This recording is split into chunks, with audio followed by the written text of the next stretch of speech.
Good evening, everyone. Tonight, we're walking through a dim parking garage where the air smells like cold concrete and rain on metal.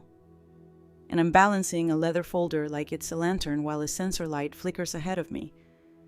So before you get too comfortable, take a moment to like this video and subscribe. But only if you truly enjoy what I do here. And in the comments, tell me where you're listening from and what time it is. I like seeing our little constellation of night owls. Now, turn off the lights, maybe let a fan hum in the background, and let's begin tonight's journey together. My name tonight is Evelyn, and the folder under my arm holds my husband Arthur's will, the version I've read 3 times and smelled twice. Because good paper has the quiet scent of a promise. I'm headed to a downtown firm where my daughter-in-law, Tasha, arranged a clarifying session. Clarifying, in my experience, is what people say when the five already stirred the pot. I click the fob.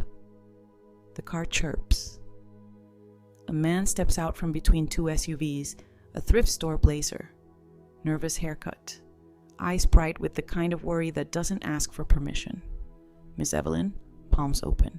Don't get in the car, please. Sir, I say, if this is about my extended warranty, I've already outlived 3 of those. Light joke 1, humor is pepper spray with manners. My name is Noel, he says. I clerked at Fallow and Pierce until last week. I got fired for asking questions.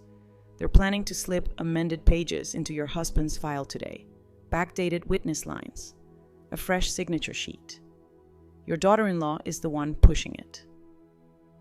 They want you on record sounding confused so they can fix things in your best interest. The fluorescent light buzzes like a bad thought. Why tell me? Because my mother said contracts are promises in ink, and anyone who pencils in lies owes the truth with interest. He lifts a manila envelope like it weighs guilt. I copied the audit log and checksums for the original and the new draft. If I'm wrong, I'll leave. If I'm right, you shouldn't go up there alone. Academic phrase of the day, undue influence. The public argument that power and pressure can warp consent, especially around grief or isolation. Courts recognize it. Bad actors count on shame to keep it quiet. I take the envelope. Inside are printouts, serial strings, and a screenshot labeled EJ. Clarify residuary to family trust, T. My stomach tightens.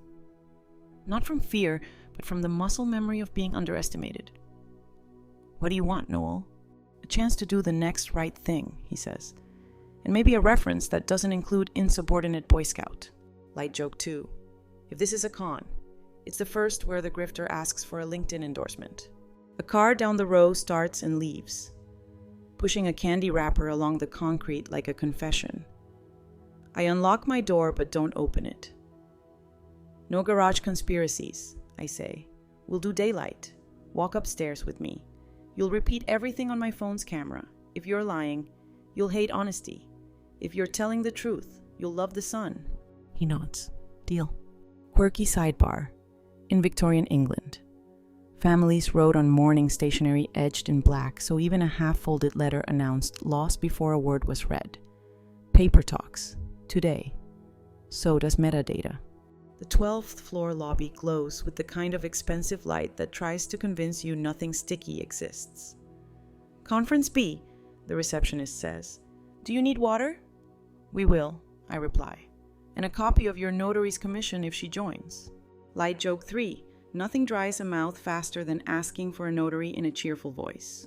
Conference B is glass on 2 sides and a painting of a ship that's never met wind. Tasha waits with a bright blouse and a smile that shows teeth. A small recorder sits on the table like a guilty mint. Mr. Pierce, tie like a sermon. Papers in military stacks, nods. Evelyn, we're grateful you came. We know it's a lot to keep straight. Easy is for eggs, I say, setting my folder, my phone, and Noel's envelope in a neat row. This is Noel Marrow, formerly your clerk. He'll narrate some concerns. For my records, I'm running video.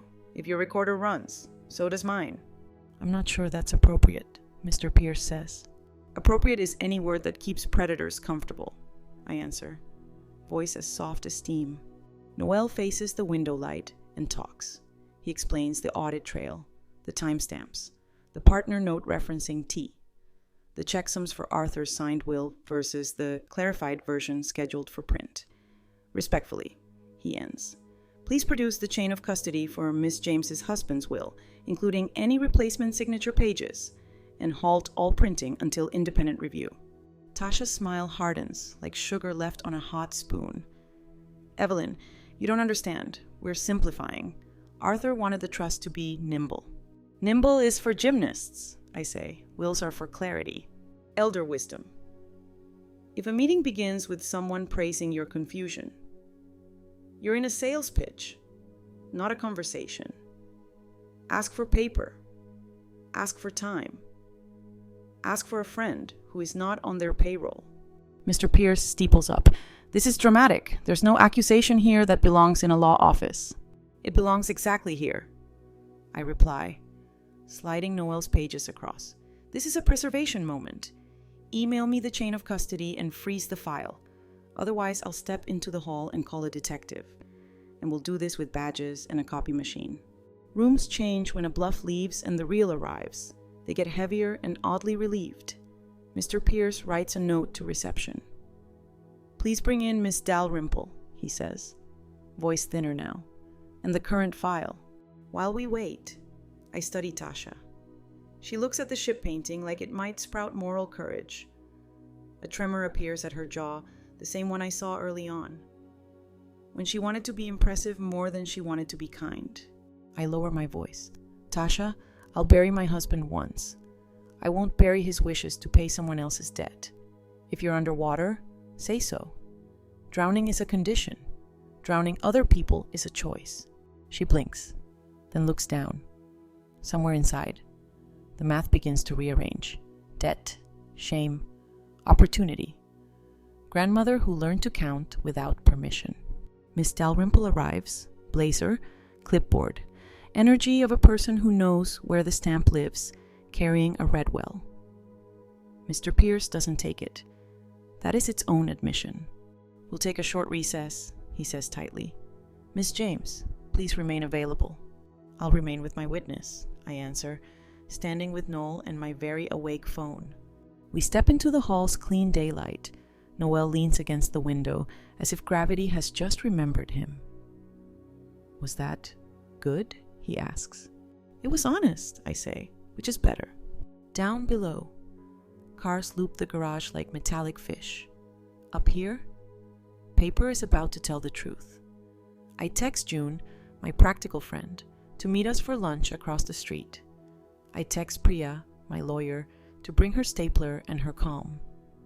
And I whisper to Arthur, wherever promises go when they finish their work, that I can carry this folder right up to the door where his wishes are waiting to be let in. Miss Dalrymple returns with the red well and 2 bottled waters, the plastic caps hissing like small secrets. Mr. Pierce keeps his hands flat, the posture of a man trying to sculpt confidence out of air. Tasha's smile has cooled to room temperature. The recorder's red dot blinks with the persistence of a fruit fly. Evelyn, Mr. Pierce begins, for everyone's comfort, I'd like to start with a brief orientation. What lawyers call a capacity check. Completely standard. We'll ask you a few questions about today's date, your address, the name of the president, and Arthur used to call those parlor tricks, I say. If you want to test my mind, hand me a ledger. I'll balance your trust faster than your pen can find a hymn. I set my phone at a deliberate angle. We proceed after chain of custody and notary credentials. The notary, Miss Dalrymple, slides over a laminated commission. Seal crisp, expiration in 2 years. Honest paper looks like it sleeps well. I nod. Thank you. He clears his throat. Very well. Chain of custody, original will signed on April 14th, stored in safe file 12B. Scanned copy logged, subsequent addendum, purely clarifying, prepared June 3rd at the request of the family, awaiting execution pending today's clarification meeting. Noel speaks, gentle but firm. The scan log shows a replacement signature page generated June 3rd at 11:12 a.m. with a different checksum from April's. Replacement signature pages do not exist in a vacuum. Academic phrase of the day: chain of custody. The public argument that evidence is only trustworthy if you can name each set of hands that held it, when, and why. If a signature page takes a solo vacation, it comes back with stories you can't use in court. Light joke 1. I raise my water. To trustworthy hands and to signature pages that don't go on spa retreats. Mr. Pierce bristles. We are trying to honor your husband's intent to route residuary assets more efficiently through a family trust. Your daughter-in-law has repeatedly expressed concerns about your stress, your grief, and certain confusions. Tasha leans forward, voice syrupy. Evelyn, the other day you called me to ask where the checkbook was, and it was in your purse. Yes, I say, because I had just moved it, out of your reach. The recorder blinks. The room recalibrates. I slide my leather folder open and remove Arthur's signed will, the good paper that smells like a promise. Here's what we will do. You will place your Redwell on the table. You, Miss Dalrymple, will keep the seal nearby, but unopened. We will compare every page number, footer, and date. We will note any replacement sheets. If there is a clarifying signature page made in June, it will sit untouched while my attorney reviews your logs. If you resist, we will walk across the street and ask a detective to bring a scanner with a good appetite. Noel produces 3 yellow sticky flags, like a magician who only performs for auditors. Scan log, June 3, he says, placing the first flag. Internal note referencing T. Second flag. Checksum mismatch. Third flag. He doesn't look at Tasha, and somehow that is kinder. Mr. Pierce exhales through his nose, then nods to the notary. The Redwell opens.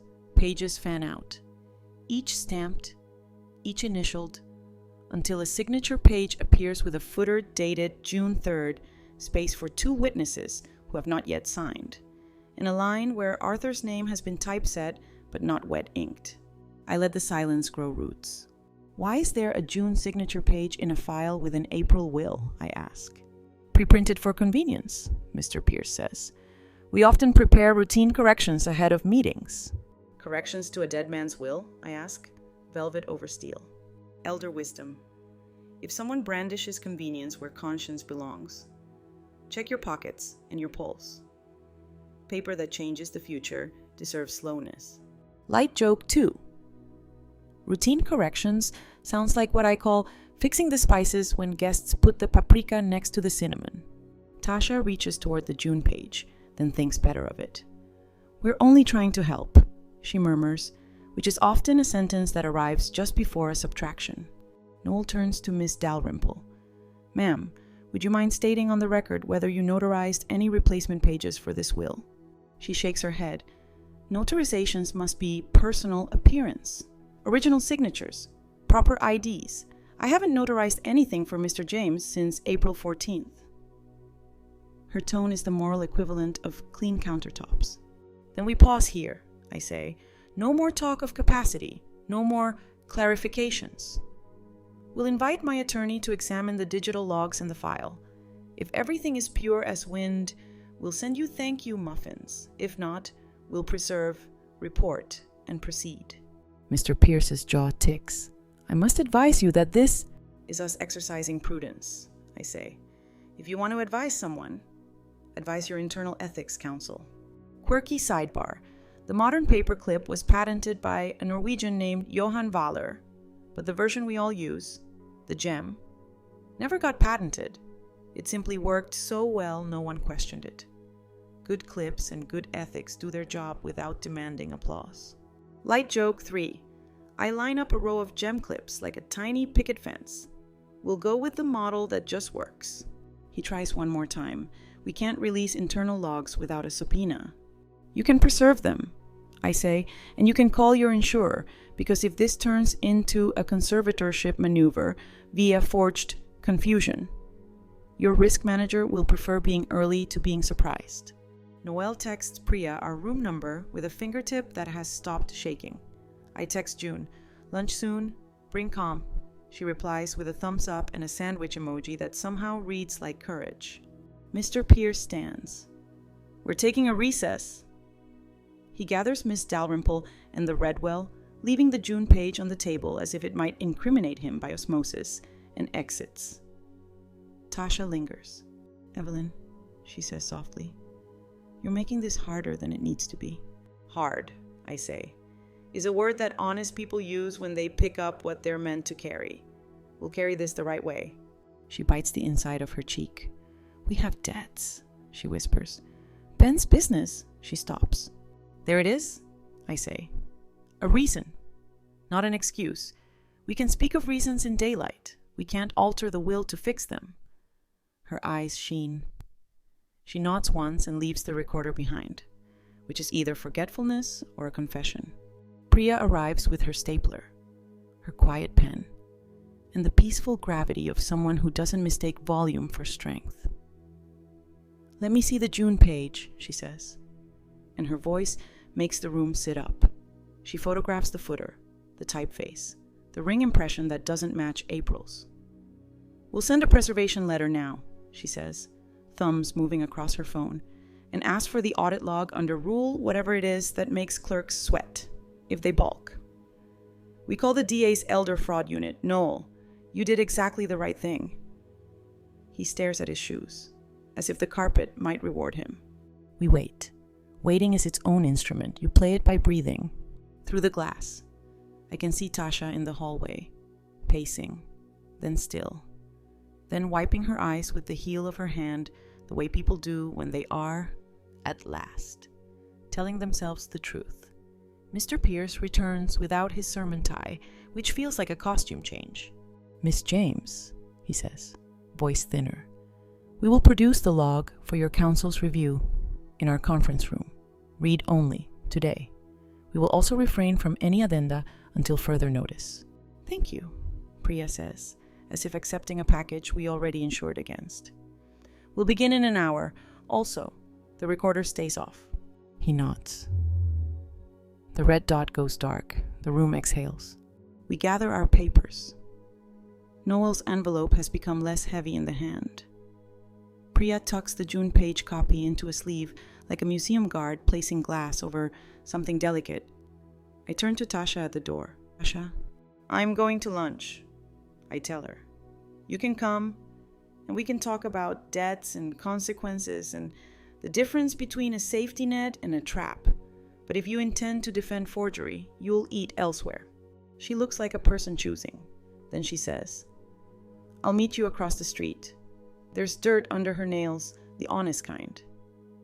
I find that hopeful. In the elevator, Noel stares at the numbers and lets the relief climb with us. I wasn't sure anyone would believe me, he says. I didn't, I answer. I required evidence. That's not the same as disbelief. The lobby smells like rain and decent coffee. Outside. The city has decided to be mercifully ordinary. We walk toward June's table, the one that always has napkins and a notepad, and I feel the steadying that comes when someone tries to sell you confusion and you pay with clarity instead. June has already claimed the corner table and laid out napkins like a tiny peace treaty. She slides water to each of us and a pen to Priya. Eat first, she murmurs, then conquer. The little bell on her tote, yes. She carries one, rest quiet, a punctuation mark that promises not to overdo it. Tasha arrives last, eyes edged by the kind of crying that lets you function but thins you out. She sits, folds her hands, studies the damp ring her glass is drawing. I'm here, she says. It isn't an apology, it's a necessary noun. Priya slides a short form across. Voluntary cooperation acknowledgement. You agree to share what you know about the replacement signature page and any planned witnesses. Tasha reads, jaw working, then signs in handwriting that looks younger than her recent choices. Start simple, I say. Who told you this would be easy? She exhales, half a laugh that can't quite lift. Ben's friend, Trent, said the firm does light cleanups all the time. Tiny adjustments. Everyone signs. He said since Arthur trusted family, nobody would blink. Her eyes meet mine. I blinked a lot, but the debts were louder. Priya asks it like a grocery list. Calm, itemized. Name the debts. Back rent on the shop. 2 credit cards. A personal loan that wasn't very personal in the end. She swallows. Trent said a conservatorship would be faster if you sounded worn. Just a little recording, a little concern. Light joke 1. If anyone wants to test my stamina, I say.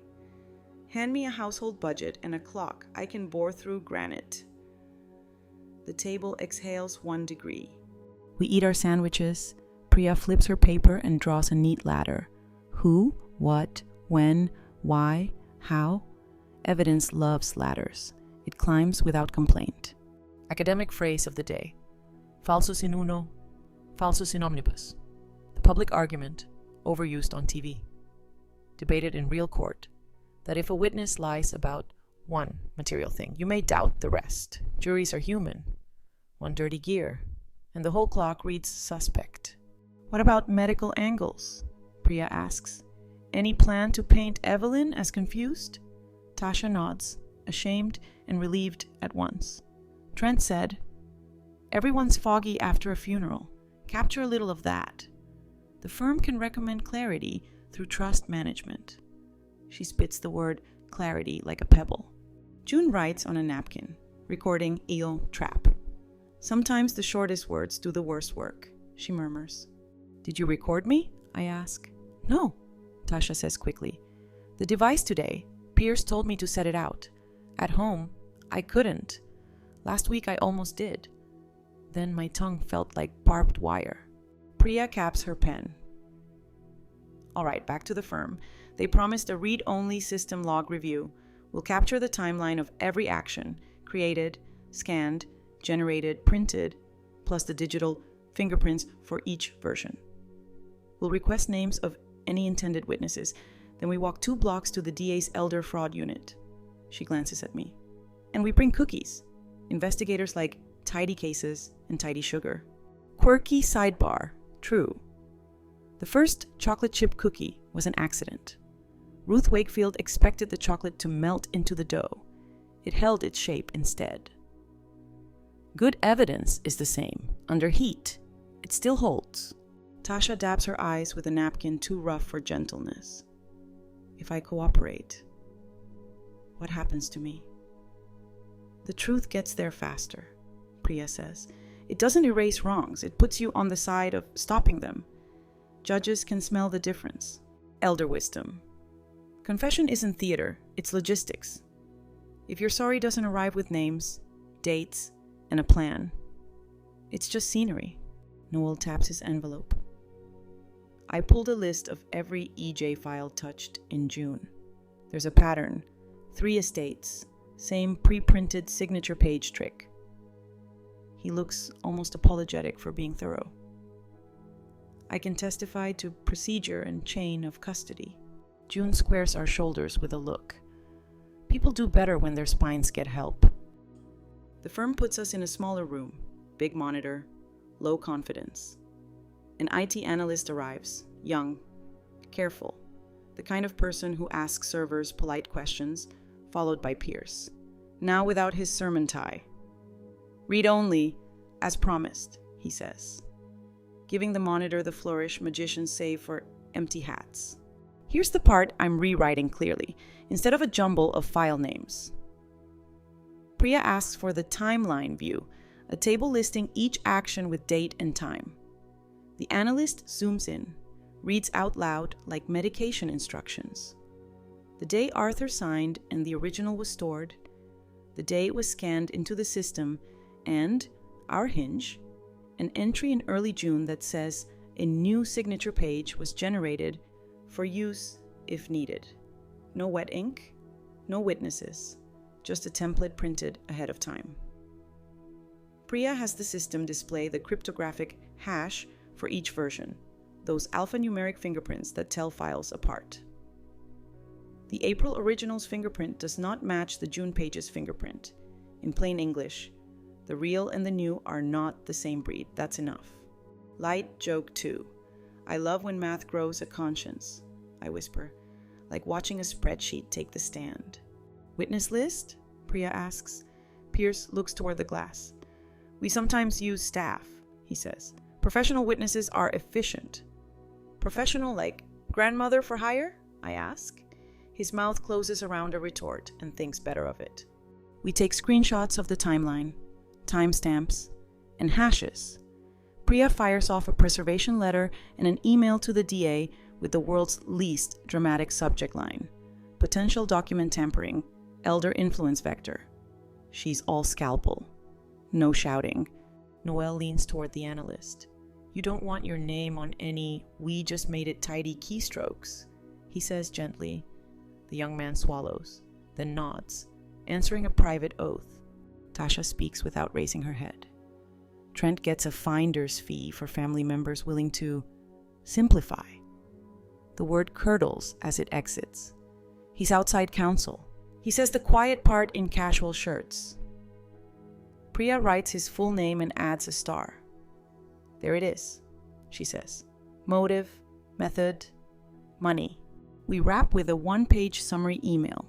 When, who, what was printed, and why it can't be signed, plus labeled screenshots like cookbook pages. Pierce tries a closing speech about misunderstandings. I smile the way you smile at a child insisting the moon followed the car. The moon didn't move for you, I say softly. We just got closer to the hill. Light joke 3. Later. June awards me a ribbon for softest burn, which I accept on behalf of grandmothers with organized drawers. 2 blocks away, the DA's elder fraud unit hides behind a door that looks like any door. Truth often dresses plainly when it means business. A detective named Alvarez meets us with a square notebook and the calm of someone who's heard everything and still believes in afternoons. He lets Priya lead, asks smart pauses, photographs the June page, the timeline, the hashes. He doesn't widen his eyes, he narrows his focus. We'll send preservation notices to the firm and the title company, he says. If any notary stepped outside the lane, we'll know by dinner time. Do you need me? Tasha asks. Small. Yes. Alvarez says, kind, not ornamental. Bring all messages with Trent and payment screenshots. If you're cooperating, bring everything. If you're not, we'll find it anyway. Cooperation is cheaper. We leave with case numbers and that odd lightness that follows bureaucracy done right. Stack paper properly and your lungs stand taller. Outside, the city has the decency to be ordinary. Noel jams his hands in his pockets, uncertain whether to be proud or just relieved. I have an interview tomorrow, he says. Smaller firm. He looks at me. Could I list you as a reference who'll say I asked the right questions? Yes, I say. I'll even compliment your stationary bravery. He frowns. Stationary? You stood your ground, June translates, patting his arm. It's a compliment with a typo. At home, I line the evidence like obedient dominoes. April's will. The June ghost page. Timeline printouts. Alvarez's card. Tasha's signed cooperation sheet. I breathe. The house breathes back. I write today's card and tape it by the bell. Tell the truth in ink and in order. When someone tries to tug the page out from under your signature, nail down the corners with witnesses. Then I set the kettle on and text Ben. We need to talk today. Bring honesty. Leave slogans at home. 3 dots. Then the plainest reply. Okay. The kettle hums. Light slides across the floor like a steady hand. Tomorrow's conversation will be harder. Tonight. The paper holds. Detective Alvarez calls at 8:11 a.m., voice steady as a courthouse stair. We issued preservation notices last night, he says. Title company responded. The firm says its systems are under review. I'd like brief statements from you, Noel, and, if she's willing, Tasha, on the narrow issues we discussed. We'll keep this tight, factual, and daylight. Daylight is our brand, I answer, watching steam lift from my mug like a practical prayer. June escorts us to the precinct because she believes courage rides better with snacks. In interview 2. The chairs don't squeak and the camera's red light is a calm heartbeat, not a dot that nags. Alvarez asks open questions. Who printed the June page? Who said placeholder? Who mentioned professional witnesses? Who planned to clarify me into a conservatorship? Priya sits silent, taking notes. A lighthouse with good posture. Tasha speaks first, hands folded around a tissue she doesn't need. I was wrong, she says, and every syllable lands like it paid bus fare. She gives dates, amounts, Trent's texts about finder's fees, and the line about everyone's foggy after a funeral. She does not beg for pity. She furnishes the room with verifiable nouns. Light joke 1. When my turn comes. I joke that my memory is so foggy I can recall which shelf holds the cumin and which holds the cinnamon, and the judge of my spice rack is merciless. Alvarez almost smiles, which is how you know a room is functioning. Noel's statement is crisp.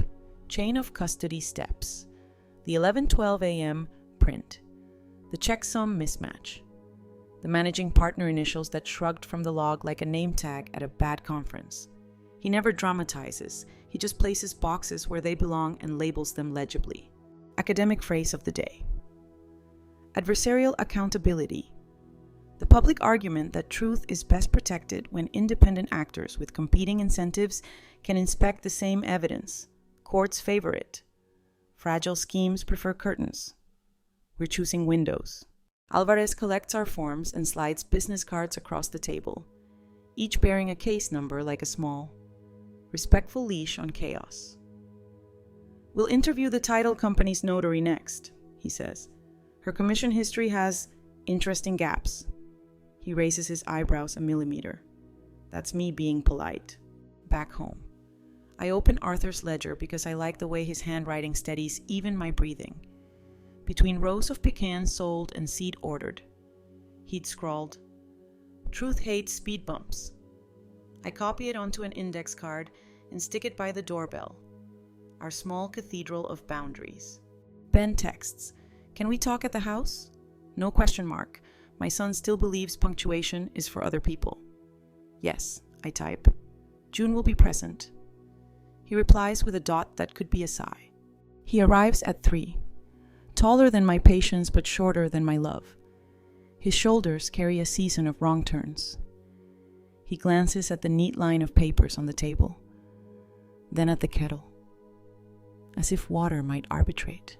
"Sit," I tell him, my voice a soft metronome. We're doing 3 things. 1, the facts. 2, the debts. 3, the plan that keeps you from handing your life to anyone with a laminated business card. Ben's jaw works. "I didn't know about forged stuff," he murmurs, looking at the June page like it bit him. Trent says many things," I interrupt, velvet over steel. Let me say 3 back. No one clarifies a dead man's signature. No one tapes a grieving woman to get a discount on ethics. And no one installs themselves as referee over my mind because my voice shakes when I talk about your father. June slides a legal pad in front of him. "Name the debts," she says, calm as soup. He writes numbers that turn the page into a corridor. Rent in red, cards in a nervous black. The definitely not personal loan in a shade I don't like to see near my child's name. Elder wisdom. A budget is not an apology, it's a map. If someone tries to sell you a shortcut that crosses private property and ignores fences, you'll spend longer explaining trespass than you saved on gas. Light joke 2. I will help you build a budget so boring the algorithm will unfollow it, I tell him. But you have to stop hiring men named Trent. He snorts despite himself. Something in his chest loosens. Priya dings my phone. 2 updates and a practical blessing. 1. The title company notary admitted to notarizing after the fact for a law firm twice last year. Alvarez requested her logs. 2. The firm's IT system shows similar placeholder signature pages in 2 other estates. The DA's office is drafting subpoenas. Priya's blessing: drink water, keep language factual, avoid theatrical verbs. I share the gist. Ben looks at his hands. We were stupid, he says. I let panic talk, and it's a lousy ventriloquist. He meets my eyes. I'll testify. I'll testify against anyone who tried to bend Dad's will. I pour tea. We review the court order on my fridge like it's a trustworthy aunt. 6-month guardianship renewal, expanded visits, social blackout, co-parent app, tapering plan for Edwin's foundation. Ben nods, then admits the thing pride didn't want him to say. I thought you'd moved on, from me to a firm, to rules. I move toward rails, I answer. Rails keep trains from pretending cliffs are a good idea. Quirky sidebar. In the 1800s, some railroads used a time ball dropped at noon each day so engineers could set their watches, before standard time zones. Towns were a patchwork of clocks that disagreed. Synchronizing was a mercy. We drop our little time ball at noon now. We make lunch. We check the co-parent app. We tell the truth in the easiest words available. Alvarez calls again at dusk. Quick check-in, he says. Our notary had a pattern, commissions, then gaps. The title company is cooperating. We've asked the firm to freeze any pending clarifications across active estates. Also, Miss James, Tasha's messages line up with your timeline. We'll likely ask your son for an interview. You should know, the managing partner retained counsel this afternoon. It lands without triumph. It's just a stone placed where it belongs. Detective, I ask, what does likely mean for us tonight? It means breathe, he says. Read a book. Don't rehearse arguments in the shower. The tile doesn't vote. Light joke 3. Does the kettle vote? I ask. Only for tea, he says, and hangs up.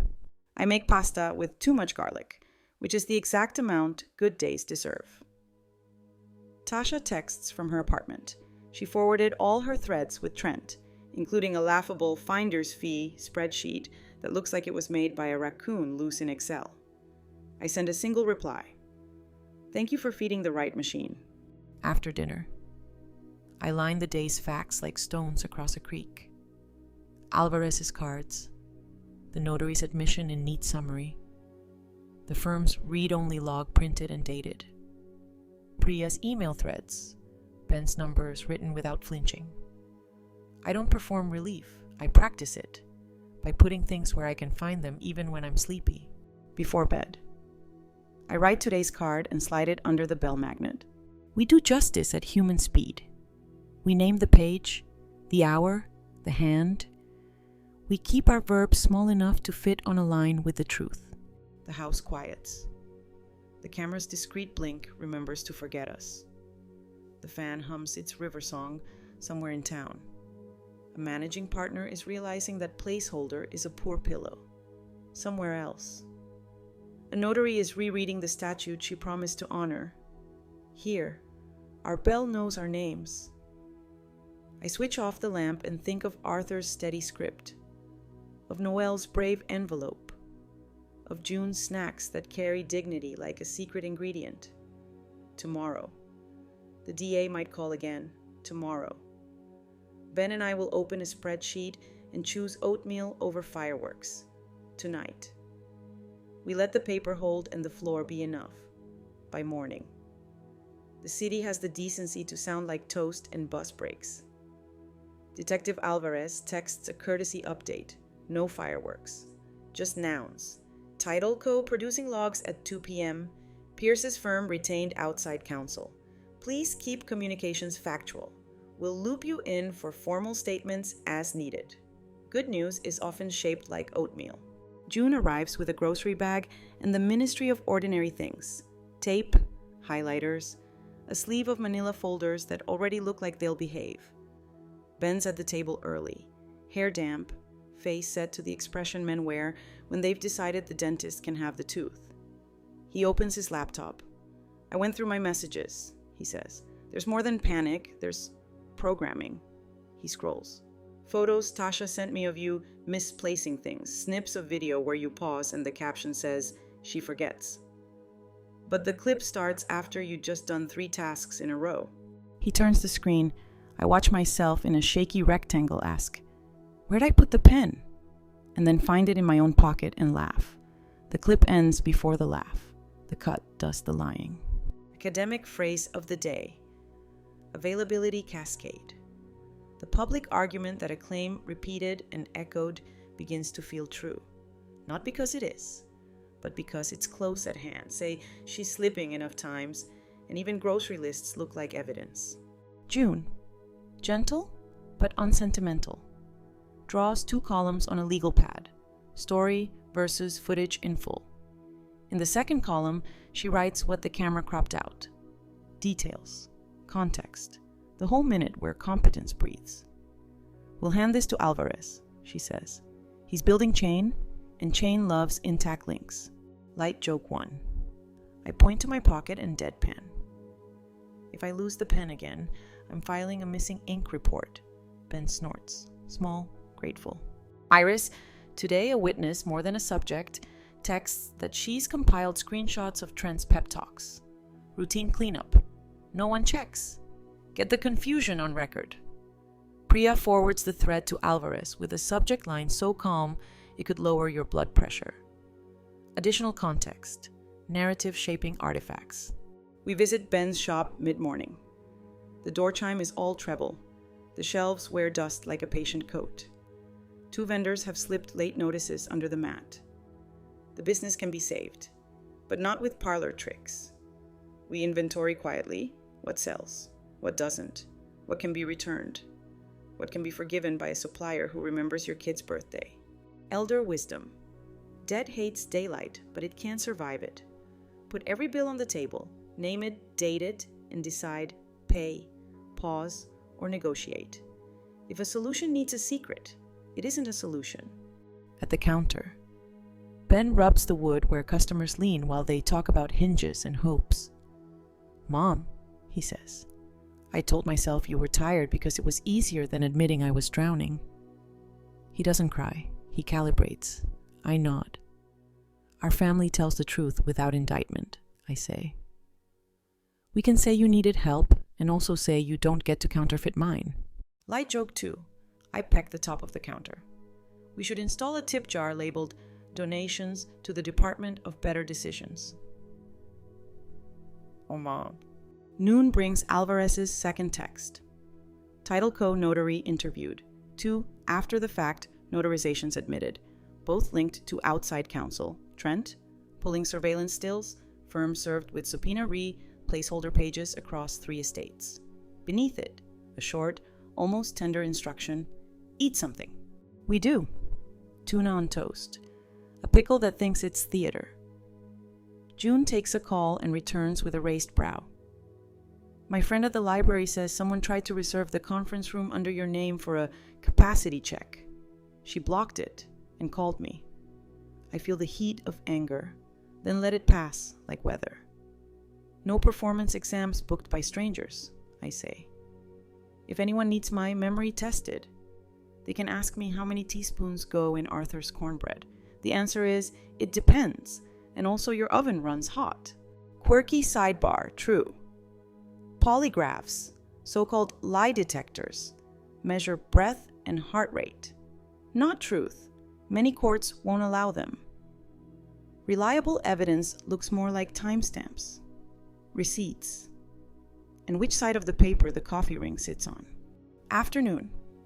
Alvarez invites us to a brief viewing, surveillance stills from the title company. A woman we don't know, neat hair, neutral cardigan, meets a courier in the lobby, signs a stack, and leaves the notarization line blank. Later. The same documents reappear with a scrawl and a stamp that doesn't match her commission logs. Pattern, not accident, Alvarez says. He does not gloat. He collects. Tasha arrives with a thumb drive and an apology the size of a handrail. "Every stage photo," she says, placing it on the table, "and the drafts of the crowdfunding captions I never posted." Alvarez thanks her like a man accepting rain in a dry year. Grateful. Steady. Already thinking about the cistern. He images the drive. Gives her a receipt. Explains in simple terms what cooperation buys in the courtroom. Context, credibility, and sometimes mercy. Ben says the line I've been waiting to hear without making it a test. What do you need me to do? Inventory, I answer. Work out a payment plan with the landlord that doesn't involve promises we can't keep. Call the vendor who likes you. Sell the tools that duplicate each other. He nods. We make a list in ink. Plans are the opposite of panic. Light joke 3. June labels one box mystery cables and declares it a museum exhibit called Tech Decisions We Regret. Priya texts a draft of a letter we'll send Pierce's firm. Demand to cease any capacity checks and to acknowledge in writing that no staffer will solicit recordings from family, not in hallways, not in cozy conference rooms, not at all. Predatory ambience is still predatory, she writes. I sign with pleasure. Near dusk, Detective Alvarez calls from his office. 2 things, he says. 1, the Managing Partners Council is cooperating under reservation. Translation, they'll talk, but they're lawyering every syllable. 2, we found payment memos between Trent and a paralegal labeled witness honoraria, which is not a thing in this context. We'll refer potential notary violations to the state and fraud to our charging unit. He pauses.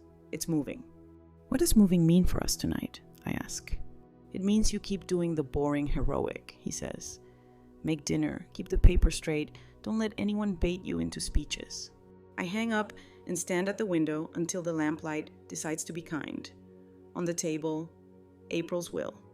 The June ghost page, the timeline, the hash prints, and now a new stack. Tasha's drive log, screenshots labeled before crop and after crop. The title company stills. The pile doesn't look like drama, it looks like a ledger. We eat pasta with more garlic than polite company would forgive. Ben washes dishes like he's learning a new language. Tasha texts a photo of the co-parenting app where she's added library visit and parenting class module 3 and the phone. Bless it. Keeps its opinions to itself. Before bed, I open Arthur's ledger to a page I've skimmed too fast, in the margin. Between paid for seed and repaired fence, he wrote. Don't let rumors rent a room. They never pay, and they eat your jam. I copy it onto a card and tape it by the bell. Elder wisdom. Today's card. A lie cut to fit your grief will feel like comfort until the bill arrives. Measure with paper. Not feeling. Feelings heal. Paper holds. I set tomorrow's stack, landlord call list, vendor script, Alvarez's case number, Priya's letters, June's tidy folders. I straighten the pen. I find it again, just to prove a point to the earlier video. The apartment hums its river song. Somewhere, a managing partner's inbox is learning to be humble. Somewhere else, a notary is practicing the word no. Here, in this square of ordinary. We keep the boring promises, the kind that let truth be louder than whatever Trent is selling after hours. Ben shows up before noon with the kind of haircut men get when they've decided to stop negotiating with themselves. Tasha follows a few steps behind, a shoebox in her arms and an apology keeping pace in her throat. June is already at the table. Legal pads stacked like pancakes, pen ready. The kettle hums. The apartment smells like calm and black tea. We're doing this at home, I say, setting the rules like plates. Daylight words. No recording devices except my memory, which is in excellent working order and currently alphabetized. Light joke 1. I tap my temple. Version control installed. Offsite backups available in the spice rack. Tasha opens the shoebox. Bills, return slips. The finder's fee, draft from Trent, printed in the font of poor judgment. Ben lays his phone on the table. Screen down. Small reverences matter. Start with the numbers, June prompts. Ben lists the shop's arrears, the landlord's patience level, and the vendors who still greet him by name. Tasha lists the card balances and the false comfort of minimum payments. We don't flinch, we label. Elder wisdom. When shame tries to narrate your finances, fire it and hire arithmetic. Shame is loud and bad at math. Arithmetic is quiet and gets you home. I draw 3 columns on a clean sheet. Pay now, negotiate, cut, under pay now. We put the essentials that keep the baby fed and the lights truthful. Negotiate gets the landlord and the kind vendor. Cut gets the duplicate tools. The subscription that promised productivity but delivered emails. The habit of buying time with tomorrow. Academic phrase of the day. Restorative justice. The public argument that repair can include accountability. Restitution. And changed behavior. Alongside whatever punishment is necessary. It isn't no consequences. It's consequences with a map. We'll practice that here, I say. You harm trust. You'll repair it with receipts, testimony, and boring consistency. Court will do what it does, our house will do the rest. Tasha slides a manila envelope across the table. Inside, printouts of the stage photos she never posted, the cropped clips she did send Ben, and a written statement in her own hand. I made these to push a story, she says, voice steady as a bruise. I'm giving them up so the story stops owning me. June reads in silence, then nods. This is how adults sound when they pick up the right end of the broom. I call Detective Alvarez on speaker. He answers on the second ring. Voice like a courthouse stare again. Update, he says. Subpoena served, Title Co. logs in hand. We're setting interviews with 2 paralegals who appear on multiple witness lists. I'd like formal written statements from Ben and Tasha about Trent's role. We agree on a time.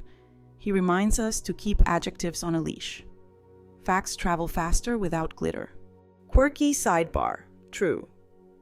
The yellow legal pad was born when a paper mill worker gathered scraps and stitched them together. The red margin line was added so lawyers could make notes that wouldn't crowd the text. A tool for clarity, invented from leftovers. I like that. We're doing the same with this day. Ben looks at me. I thought being a man meant solving it without telling anyone, he says. Turns out it means telling the right people in time. He turns to Tasha. I put you in a corner and called it leadership. She shakes her head. I walked into the corner and called it a shortcut. She reaches for his hand. He lets her. We are not erasing, we are building. Light joke 2, I slide a fresh pad across the table. Congratulations. You've both been admitted to the University of Boring Good Choices. Tuition is paid in chores. We draft the house repair plan in markers someone once bought for a vision board. It has fewer stars and more bullet points. Shop. Ben calls landlord with a written proposal. Percentages. Dates. Vendor. Ben offers to return slow-moving inventory for credit. Sells duplicate tools. Cards. Tasha freezes 2. Schedules payments smaller but real. Trent. No contact except through counsel. Forward all messages to Alvarez and Priya. Firm. No meetings without Priya present. No capacity checks anywhere, ever. Home. Weekly budget night. 30 minutes. Gentle snacks. No catastrophizing. Baby. Routines stay sacred. No adult crisis may invade nap time. Iris arrives for her scheduled visit. Sees the paper landscape. And quietly takes Luca to the bedroom to read him the duck book while adults practice being adults. The bell above the door gives a small breath of approval as it moves. Alvarez texts. One paralegal lawyered up, the other wants to talk. Notary board opened inquiry. Outside counsel for firm proposed a misunderstanding narrative. We sent them timestamps instead. He attaches a single still frame. A lobby shot of the blank notarization line. Time-coded. Truth in sensible shoes. June sets out sandwiches. Eat, she says. Stable blood sugar is underrated case law. We do. Tasha's color returns to something human. Ben's laugh shows up, cautious but recognizable. I make tea that tastes like resolve. My phone buzzes. Priya. Charging unit reviewing, she says. Likely outcome, fraud counts for the placeholder pattern, possible notary discipline, and a very stern letter to that firm's insurer that will ruin someone's Friday. Separate track, civil remedies if we need them to repair administration costs. Tasha inhales. Do I go to jail? Priya doesn't blink. I don't control that, she says. But cooperation matters, and your role was not the architect. Keep doing the next right thing faster than the last wrong thing. That's what judges like. We return to our pad. Under restitution, Tasha writes, testify, reimburse filing costs if ordered, complete a financial literacy course. Under repair, Ben writes, no more secrets with zeros. Under protection, I write, my lawyer attends all estate matters. My son never delegates me to a brochure. Light joke 3, I add, mandatory pastry for any meeting longer than 30 minutes, and everyone nods like I've cited precedent. The afternoon turns practical. Ben calls his landlord with the proposal, specific, boring, kind. He puts the phone on speaker. We all hear adulthood arrive. They agree on a workable plan contingent on proof of motion. We take a picture of the calendar with the first payment date and tape it to the fridge under the court order, a family gallery of serious optimism.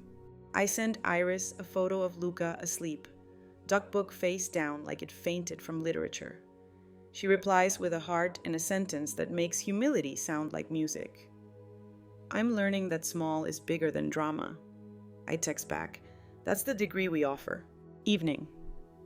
Alvarez calls once more. Quick, the cooperating paralegal confirmed transcut and said he used the phrase placeholder page, like it was a brand.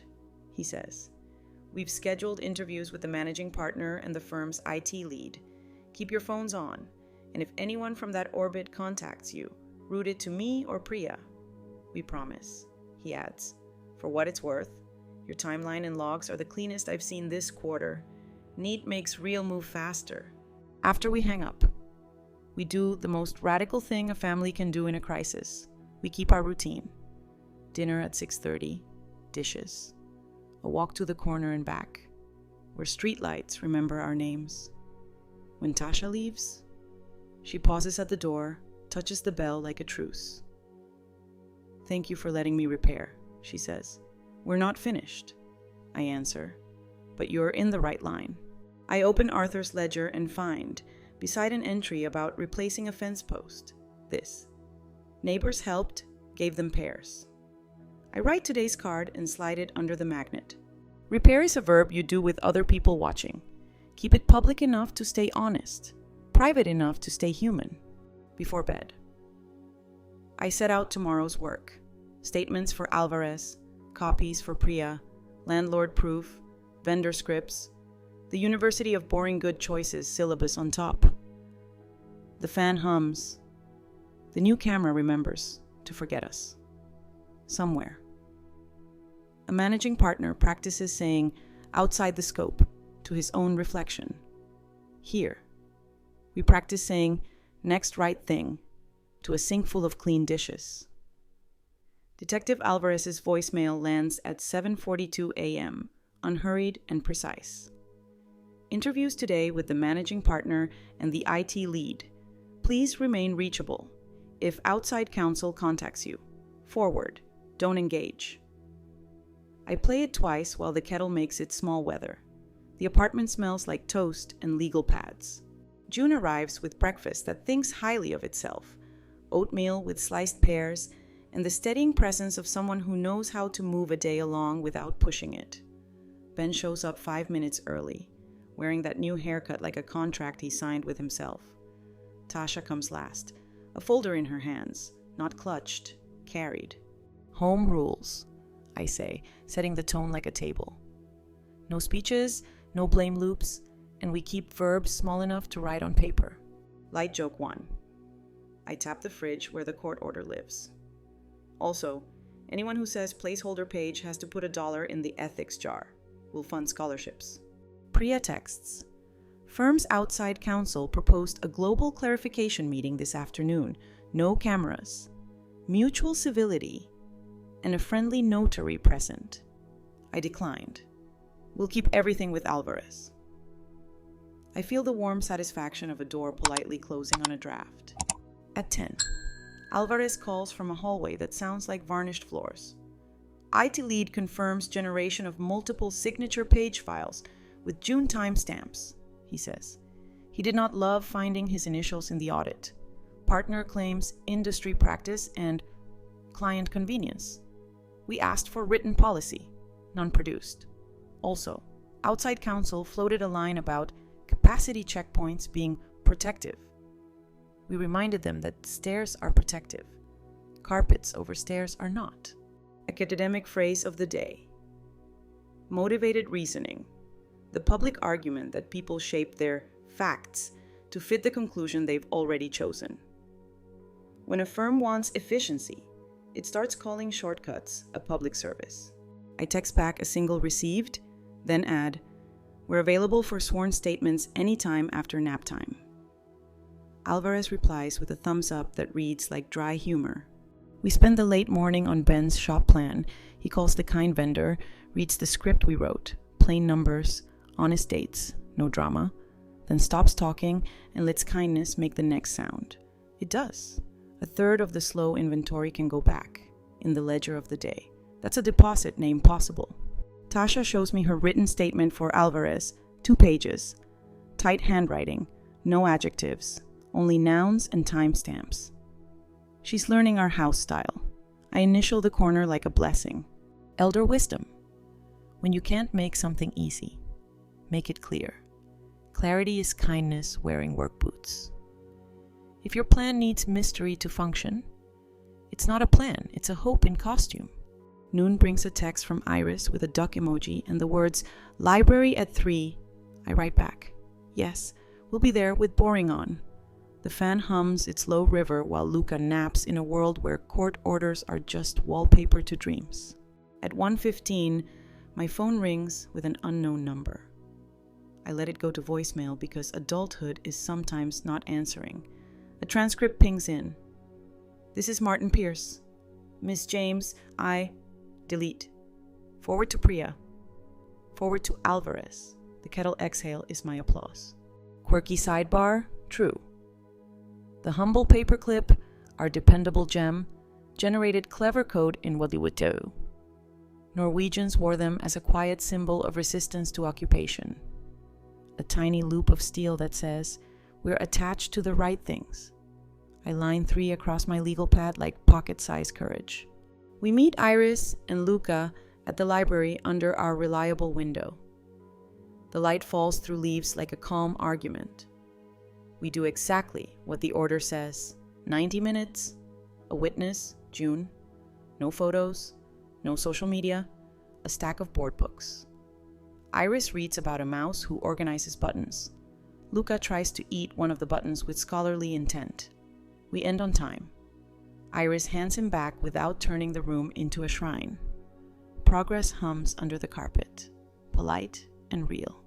On the way out, June's phone buzzes. She tilts it so I can see the text from her friend at the clerk's office. FYI, 2 other families filed complaints today, clarifying pages at Pierce's firm. Looks like a pattern. The bell in my chest moves once, quietly. Patterns don't require speeches, they require folders. Ben heads to the shop. Tasha goes to draft her formal affidavit. June and I walk home in a weather of ordinary clouds. The door camera's quiet rectangle blinks once and then remembers its job. Forget us. At 4:02 p.m., Alvarez calls with the cadence of progress. "We've secured emails," he says. Outside counsel turned over a thread where the partner says, "Print a clean signature page to expedite." He CC'd Trent and a paralegal. We also have calendar entries setting up capacity chats with 2 elderly clients, both now under review. He pauses. "We're moving to seek a search warrant for digital records. If granted, it will be swift." "What do you need from us?" I ask. "Just this," he says. "Stay boring. Any contact, send it. Any offer, send it. We want the case to arrive with its shoes tied." Light joke 2. We've got matching socks and sensible laces. I tell him, the algorithm already unfollowed us for being tidy. We hang up. I put the kettle back on because some news wants steam. Priya texts 30 seconds later. Outside counsel now suggests resolving misunderstandings with a civil NDA. Declined again. If they send anything to you, forward. Do not sign a single adjective. I laugh quietly. Do not sign a single adjective. Goes on a card for the bell. Evening edges in with the kind of light that speaks softly to furniture. Ben returns from the shop with sawdust on his sleeves and a receipt for the returned inventory. He looks a little taller in the posture of his day.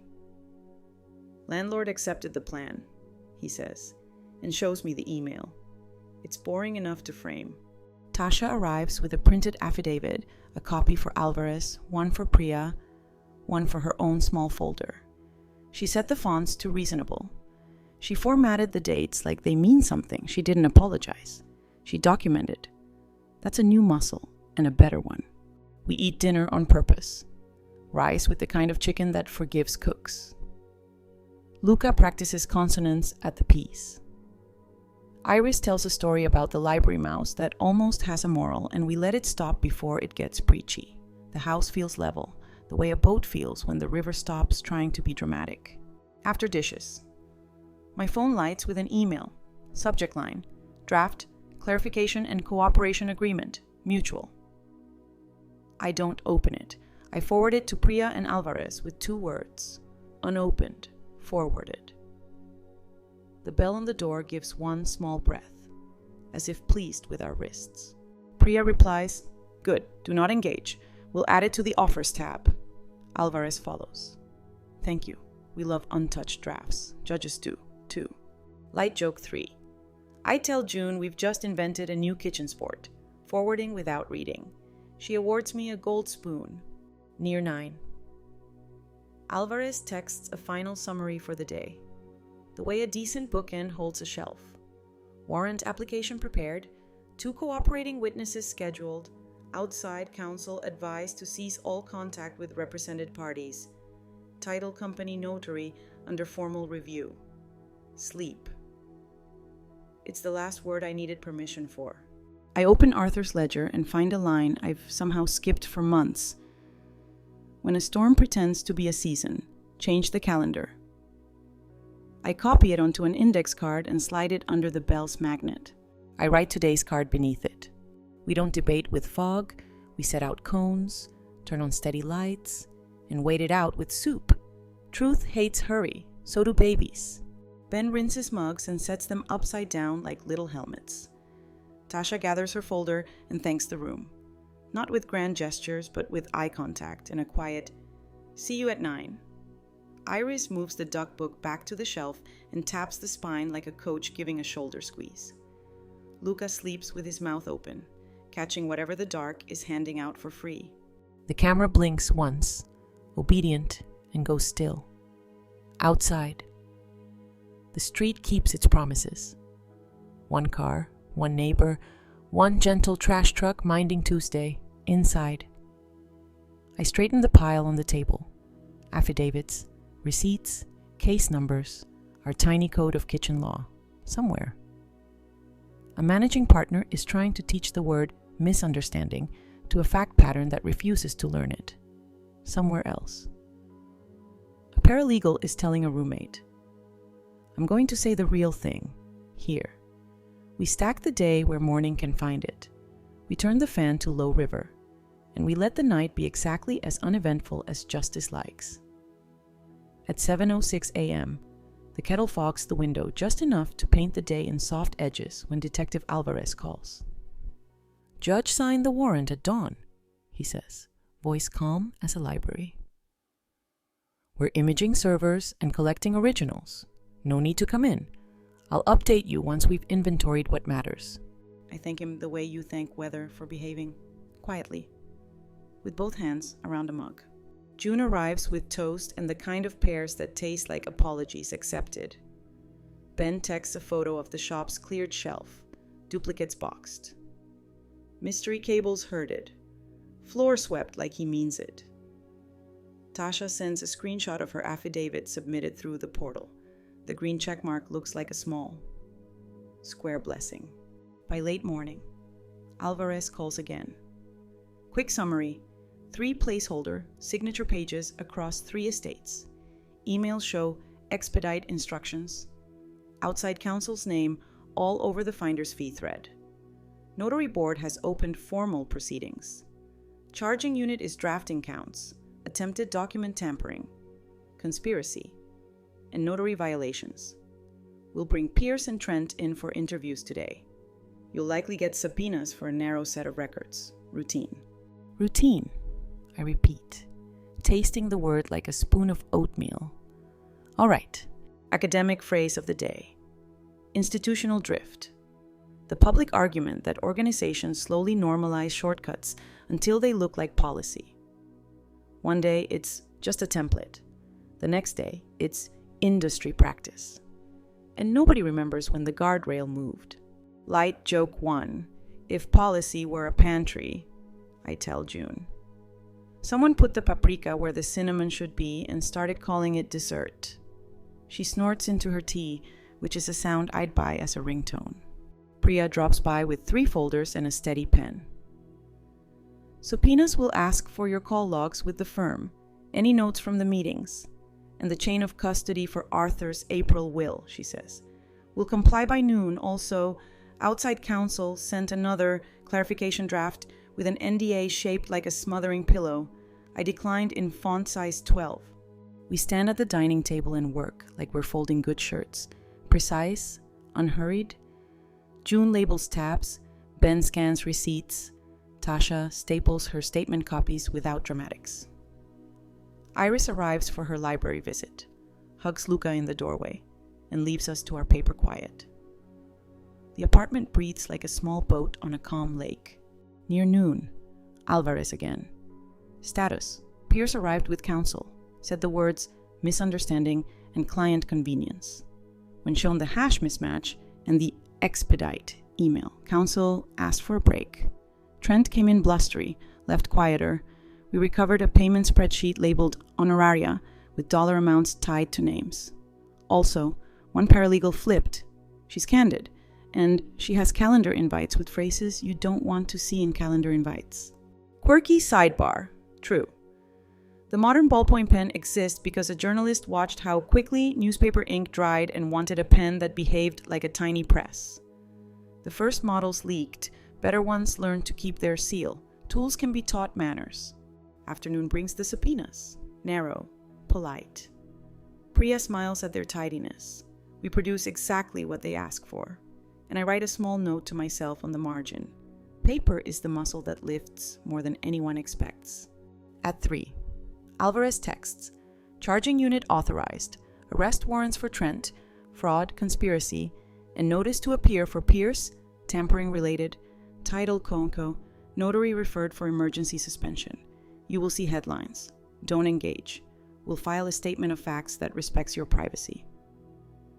The word headlines knocks on the door like an overeager neighbor. We let June answer. She drafts a 1-sentence reply we'll give anyone who asks. We're cooperating fully with the authorities and are grateful that proper processes are in motion. It's the verbal equivalent of oatmeal. Warm. Enough. Uninteresting to trolls. Light joke 2. I put $1 in our new ethics jar for saying processes are in motion.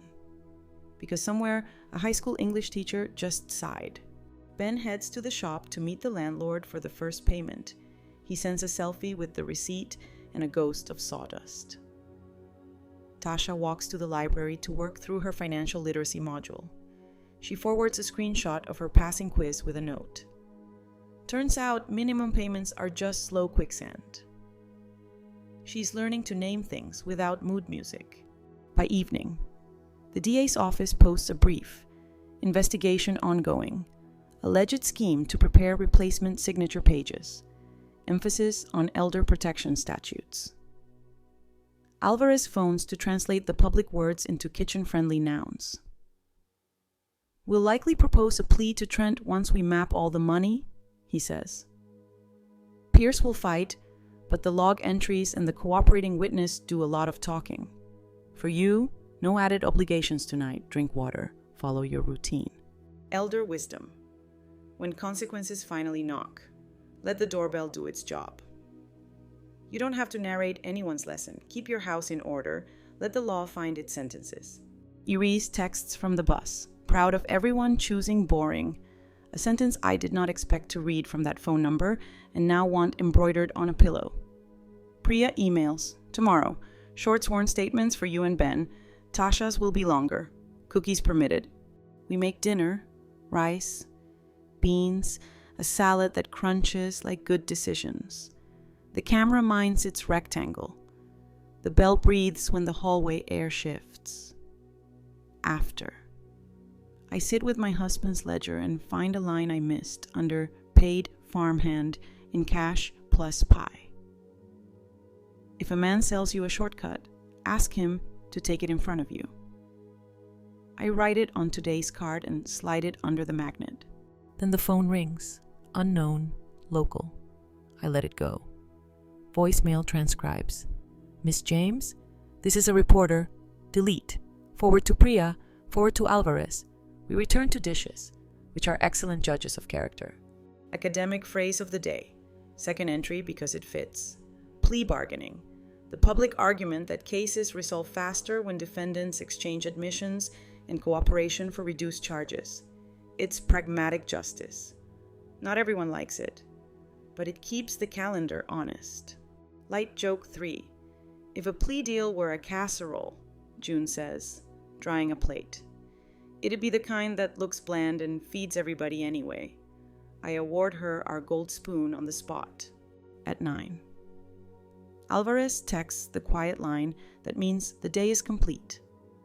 Both subjects processed, initial hearings scheduled, subpoenas served to remaining parties, notary suspension effective at midnight. Rest, like please and thank you, is a justice word, too. I set out tomorrow's stack. A copy of my statement template, Ben's receipt, Tasha's course checklist, the ethics jar with 3 shiny singles, and a pear for breakfast. I straighten the pen, then grin because I find it without trying. Before bed, I open the ledger one more time and write my own line between Arthur's neat columns. We stayed present tense, we let paper work, we let the night be small. The apartment answers with its gentle chorus. Fan as river, fridge as metronome, camera obedient, bell calm, outside. The street keeps its ordinary, somewhere. A managing partner is practicing sentences with fewer adjectives. Somewhere else. A paralegal is choosing to tell their mother what really happened. Here. A baby sleeps a generous sleep. A daughter learns untheatrical love. A son pays a bill on the right day, and a grandmother writes a card that says, "We choose steady over spectacle. We choose rails over shortcuts. We choose to be the family that headlines can't harvest." I turn off the lamp. The dark is friendly. The night holds. By morning, the headlines have learned our names and, mercifully, moved on to the weather. That's how I like it. Let the case do its work in rooms with clocks while we do ours at a kitchen table that smells like tea and pencils. June arrives with pears and a stapler. Ben brings a receipt for the landlord's second payment. Tasha shows up 10 minutes early and does not apologize for the past. She hands me proof of motion instead. It's a useful new habit. We start with a quiet inventory of the human pieces. Ben's shop, shelves thinned, duplicate tools sold, mystery cables tamed into a box that now wears a label and humility.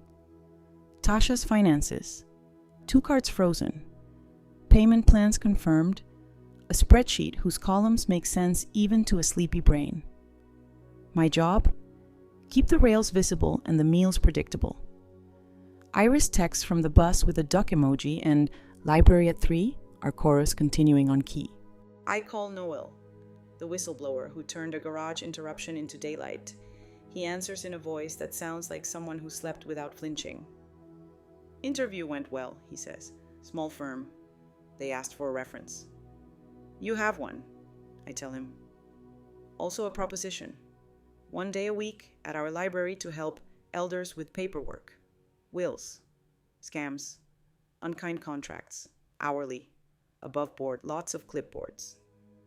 A smile lands in his silence. I'd be honored, he says. And I can hear the stapler in his imagination lining up its future. Academic phrase of the day: collective efficacy. The public argument that neighborhoods get safer and kinder when people trust each other enough to intervene for the common good. Not heroics, just open curtains, known names, a willingness to walk someone to their door. We're building that on purpose. A little office at the library, a bell by the door, a sign that says, "Bring your questions and your patience." Light joke 1. I tell June we should call it Clarity Hour, and she says she'll only agree if there are cookies. It's not bribery, she adds. It's glycemic respect. Before noon, Alvarez calls with the voice of a man filing things where they belong. Initial hearings done, no contact orders extended to cover you and key witnesses. Charging unit likes your paperwork. Next for you is simple. Brief sworn statements tomorrow. Then you fade from the center. Fade is my favorite verb today. I write it on a card and tape it to the fridge where the court order lives like a calm aunt. We draft a flyer for the library.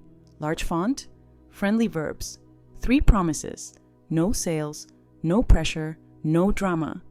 Priya reviews it and deletes 2 adjectives, praising us for our restraint. Put my number small at the bottom, she says. If something smells off, I'll sniff it. Lawyer humor, low sodium. Quirky sidebar, true. Post-it notes were an accident. An adhesive too weak for what the chemist wanted found its calling as a bookmark that wouldn't fall out. A choir singer taped one in his hymnal, and a billion reminders were born. Week became useful when someone asked a quieter question. I keep a small stack by the phone. The pale yellow makes instructions feel less like orders and more like kindly nudges. Iris arrives for the library visit and reads 2 board books with fewer adjectives than the DA's brief. Luca chews a corner of a duck and then laughs like he invented consonants. We end on time. Progress is never perfect, but it's punctual. Afternoon. Ben heads to the shop. Tasha and I walk to the library to meet the director about Clarity Hour. The program room has bright chairs that look like opinions but sit politely. We can do Friday mornings, the director says, if you'll keep it small and practical. We specialize in small and practical, I tell her. We pick a date, we choose a font, we promise to bring our own pens and to leave the room better than we found it. Elder wisdom. Do the help you can describe on a postcard. If it needs long disclaimers or a spotlight to work, it probably wants something from you you can't afford to lose. Light joke 2. We test the room's microphone and discover it turns every sentence into a sermon. Nope, June says, flipping it off. We use kitchen voices. Amen. Back home. I draft a letter to Arthur's old friends. Neighbors who still drop peaches when the tree feels generous. I tell them the outline. Not the headlines. There was a scheme. It's being handled by people with badges and calendars. We're fine. And we're starting a Friday table at the library if they want to send that one uncle who keeps signing sweepstakes. I sign it with my slowest pen. The ink looks like it remembers patience. Tasha meets her financial literacy coach on Zoom at the corner of our dining table. I make soup behind her and pretend not to listen while she learns the part of adulthood that schools forgot to grade. When she's done, she prints a certificate that means more to me than any speech could. Repair is unglamorous documentation. Our fridge is becoming a museum of such art. Alvarez texts a photograph of a thank you note he received from another family who came forward after seeing the DA's bulletin. Pattern surfaced, he writes. Your boring helped. I laugh softly and put $1 in the ethics jar for enjoying that too much. We built the first Clarity Hour, handouts on reading invoices, a list of common scam phrases, urgent, confirm immediately, act now, translated into ignore me, in large, kind letters. A simple explanation of chain of custody with a drawing of hands named in order, a 3-line script for refusing pressure. I don't sign today. I will show this to my lawyer. Please leave your card. On the last page, we print June's unshakable sentence. A home is not a set. Light joke 3. I add a footer that says, snacks are a strategy, not a bribe. And June initialed it like a proud lobbyist for sugar. Late afternoon. Ben returns from the shop with another small victory. The vendor took back a row of dust and turned it into credit. Feels like removing words that didn't belong, he says. He looks less like a man ducking and more like one walking with tools that fit his hands. He unrolls the new schedule. Shop hours trimmed to sanity. A day closed for the library program. Evenings that end before midnight so mornings don't hate us. Priya emails a short, unfancy update. Plea discussions opened. You're not a party. You're a person. Tomorrow, your sworn statement at 10 a.m., Ben at 10:45, Tasha at 11:30. Bring only what you'd want read aloud. She has the rare talent of making justice sound like a well-planned potluck. We eat dinner at the time the calendar promised we would. Rice. Roasted carrots. Chicken that apologizes for nothing. We talk about unremarkable future things. Whose turn it is to sharpen the knives. Whether the fan hum is more river or more train. If the doc book will ever develop a plot twist, it will not. Quiet comes when you curate it. We do. After dishes, I open Arthur's ledger. On a page that smelled faintly of old sun, I find, after the storm, check the fence, then check the neighbors. I write that on today's card and slide it under the bell magnet. The bell nods in the draft like it has opinions about responsibility. I call Noel to confirm Friday. He's already made a checklist, ID copies, pens, a highlighter color that doesn't give anybody a headache. I can bring a portable scanner, he offers. It purrs. Bring it, I say. We trust machines that make domestic noises. Iris texts from home. Module 4 done. Co-parenting calendars for people who hate calendars. I'm learning to like calendars. I tell her that liking them is optional. Obeying them is not. She sends a laugh that doesn't ask to be seen by strangers. By 9, the apartment has reset to its nocturne, fan river, fridge metronome, camera modestly forgetful, somewhere. Trent is reading words with fewer adjectives, somewhere. The managing partner is learning the difference between a template and a temptation. Here. A baby sleeps with his mouth open to catch the room's soft oxygen. A daughter reads the duck book without posting the duck. A son puts a receipt under a magnet like it belongs with the art. And a grandmother lights a candle, not because she needs mood, but because the wick seems hopeful. Before bed, I pin our flyer to the corkboard and whisper the simple creed that is slowly repainting the house. We do things we can explain. We choose repairs we can repeat. We build the kind of ordinary that headlines can't sell. On the table, Friday's stack weights, pens, forms, cookies in a tin that clicks shut with a sound like closure. I turn off the lamp. The bell breathes. Night, which prefers steady stories, approves. By Friday morning, the library smells like sharpened pencils and relief. Our little sign, Clarity Hour, bring your questions, your patience, and your pen, leans on a metal stand that squeaks only if you rush it. Noel arrives early with the portable scanner that really does purr. June brings cookies that claim no superpowers beyond butter. Priya checks the room and reminds me she's happy to hover invisibly in the hallway if needed. We begin. A woman with a careful purse slides over a lease renewal with rent adjustment scribbled in ballpoint. We circle the clause that pretends to be math. Ask for the typed version, I tell her, and mark today's date on your copy. A retired nurse wonders about a final notice that arrived first. We write a script for phoning the utility with dignity. A man my age unfolds a glossy mailer promising guaranteed probate shortcuts. Noel scans it, smiles, and writes compost across the top in gentle letters before we drop it in the recycling. Academic phrase of the day: procedural safeguards. The public argument that rules about how we do things. Witnesses, notaries, audit logs, waiting periods. Protect outcomes from whoever had the strongest afternoon. They are not red tape, they are rails. Cutting them for convenience is how trains pretend cliffs are interesting. Light joke 1. I tell the room that my favorite procedural safeguard is a snack break. No one signs hungry, I decree, and June fist bumps the concept with a shortbread. Halfway through. A familiar face hesitates in the doorway, one of the paralegals who flipped. She's off duty. Hair in a clip that says she ran out the door before she gave the mirror its turn. I brought calendar printouts, she whispers, and the emails with expedite in the subject. I don't want them back.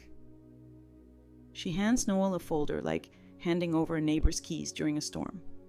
He logs it, gives her a receipt, and sets the pages beneath a paperweight shaped like a calm, heavy yes. We finish on time. The room exhales. The director thanks us for leaving the tables straighter than we found them. Same time next week? She asks. Until boredom cures fraud, I say, and she almost smiles. Back home. We make lunch on purpose. Ben spreads receipts on the table with the confidence of a man who has invited arithmetic to be the third party in every conversation. Tasha sticks her literacy course certificate under the fridge magnet next to the court order, our family's museum of unglamorous progress. Iris texts a screenshot. Module 5 complete. I didn't know routine could feel like relief, she writes. It can, I reply, if you let it be small. Afternoon brings Alvarez's update. Charging unit filed counts, plea discussions active, notary suspension posted, you're officially background characters now, which is a compliment. I thank him and promise we'll maintain our brand of oatmeal. Quirky sidebar. True. In 1907, the first electric refrigerators were basically boxes with a humming heart, and people were suspicious. Ice felt honest, a motor felt like a stranger, but kitchens learned the sound of steady work. Now. That hush is how safety sounds. Our fridge hums like a metronome for adult choices. I have learned to trust appliances that make domestic noises. Ben heads to the shop for closing hour and returns with a loaf of bread from the deli next door, gifted. Still warm, a neighbor's language for "we see you trying." He holds it like a small astonishment. They said the street misses normal, he tells me. We're doing normal. I tear off a heel and hand it to him with the ceremony bread deserves. Evening. Iris arrives for her visit on time, the duck book already in her bag by habit rather than heroism. She reads without performance. Luca interrupts without remorse. June watches without narrating. We end exactly when the clock says we should. Ordinary is a choir. We are finally singing the right parts. Elder wisdom. Keep a list of the things that keep you honest. Names, dates, receipts, snacks, bedtime. Reach for the list when feelings audition for the lead. The list will not win you applause, but it will win you mornings. Light joke 2. I award Ben a gold spoon for remembering to label the leftovers. He bows as if utensils are metals, which, in our house, they are. A soft knock at 7. Noel, coat damp from a good rain. 2 envelopes in his hand. One's for Alvarez, he says. Tapping the paralegal's calendar set he duplicated. The other is for you. Inside mine, a reference letter, my name spelled right, my role described like a steady verb, and a note.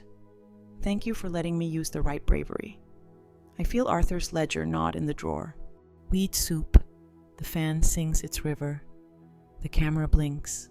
minds its rectangle, forgets us dutifully. The doorbell breathes when the hallway says someone moved. It is just the mail. A court notice stamped with future dates that look manageable from here. Light joke 3. I tell June we should open a boutique called Dignity and Naps. Legal pads in the front. Baby blankets in the back. Cookies at the register, she says. Procedural safeguards, I say. We both toast with tea.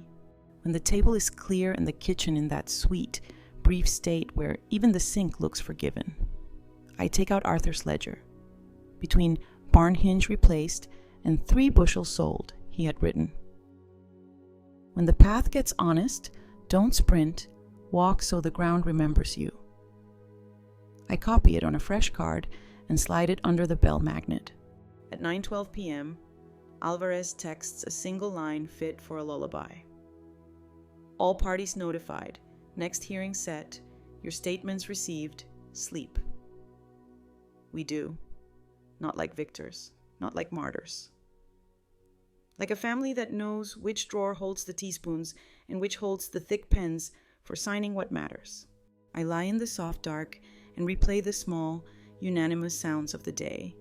The scanner's purr, the bell's courteous breath, June's cookie tin clicking shut, Ben's receipt printer saying yes, Tasha's slow inhale before she answered plainly, Iris's voice choosing middle keys, Noel's stapler behaving like a lighthouse in paper weather, and under it all, the quiet drum of rails holding, carrying us without performance through the kind of night that doesn't need a witness to be real. Tonight's story learned to move at the speed of paper and breath. A grandmother, Evelyn, walked into a law firm with a witness, a phone camera, and a refusal to be clarified into silence. A nervous ex-clerk named Noel brought an envelope of audit trails and found his courage upgraded from interruption to testimony. A daughter-in-law, Tasha, traded schemes for statements and learned the grammar of repair, names, dates, receipts. A son, Ben, stopped trying to solve alone and invited arithmetic to referee. A nurse named June kept snacks on the table and panic off the agenda. A lawyer, Priya, insisted on rails, chain of custody, hash values, preservation letters, and made justice sound like well-folded shirts. A detective, Alvarez, took the heat out of outrage and put it into process, subpoenas, warrants, careful nouns, together. They said no to placeholder shortcuts and yes to boring safeguards that hold when storms pretend to be seasons. They declined cameras masquerading as kindness. They refused to sign adjectives. And they opened a small program at the library where clarity arrives with cookies and no one signs hungry. Institutions that drifted were pulled back to shore. People who bent found themselves straightening in the light. The home learned its own quiet code. Court orders on the fridge. Receipts under magnets. The camera aimed at the door and away from the heart. Ordinary. Curated deliberately. Replace theater with trust. In the end, consequences found their addresses, and the family found its routine. Library visits on time, shop ledgers honest, a bell that breathes permission only for the right knocks. The ledger's old wisdom held, walk so the ground remembers you. So let your night be small and thorough. Let paper do its steady work. Keep cookies on hand for procedural safeguards. And when someone tries to move the page beneath your signature, call witnesses, name the hour, and stay in present tense until morning.